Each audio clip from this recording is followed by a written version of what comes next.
Welcome to Caricomp Insider, where high-tech facial recognition meets real-world intelligence.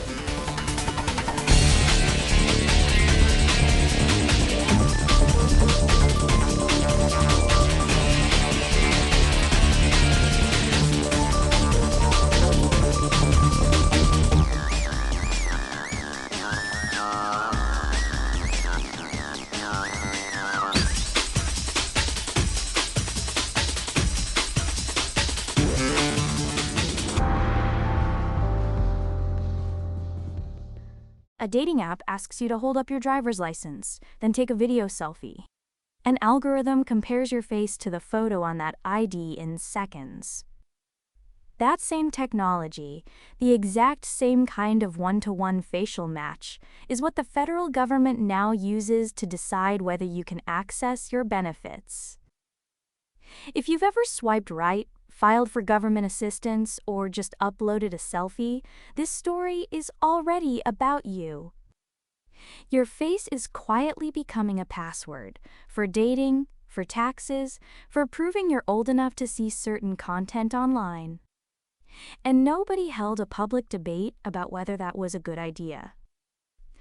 Over the past few weeks, three separate worlds, dating platforms, government agencies, and age-gated websites all started rolling out the same biometric verification stack.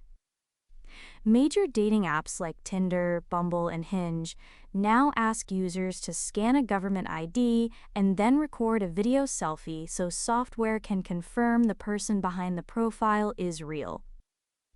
At the same time, the GSA's Login.gov, the portal millions of Americans use to access federal services, launched facial recognition that meets NIST standards. And age verification tools using the same face-matching approach are spreading across platforms that gate content by age. So the real question threading through all of this, has proving your face become necessary or just inevitable? Start with dating apps, because that's where most people will encounter this first. Verified badges used to be a premium feature, something you'd see on a professional network as a status symbol. Now they're becoming the baseline. Users increasingly expect to know whether the profile they're looking at has been checked against a real person. And there's a reason platforms are responding.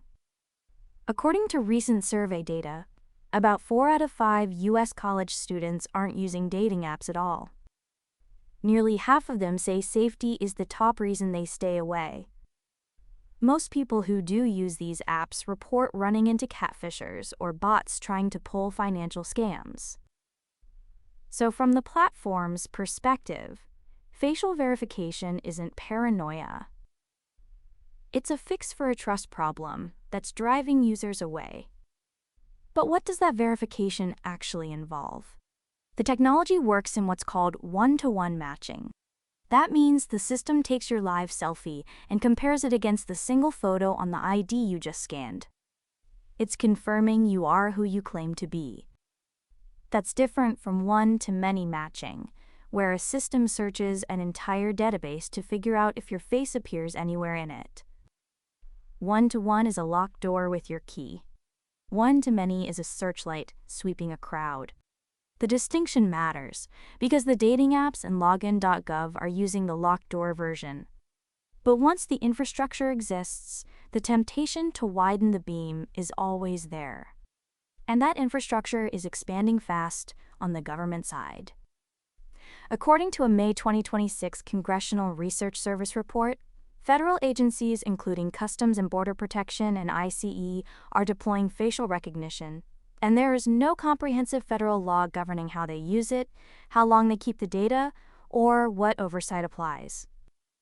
That's not a gap in a regulation. That's the absence of one.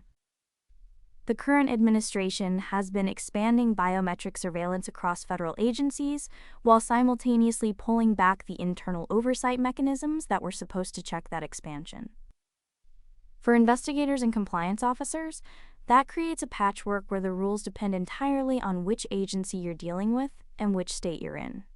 For everyone else, it means your face data could be collected, stored, and used under rules that haven't been written yet.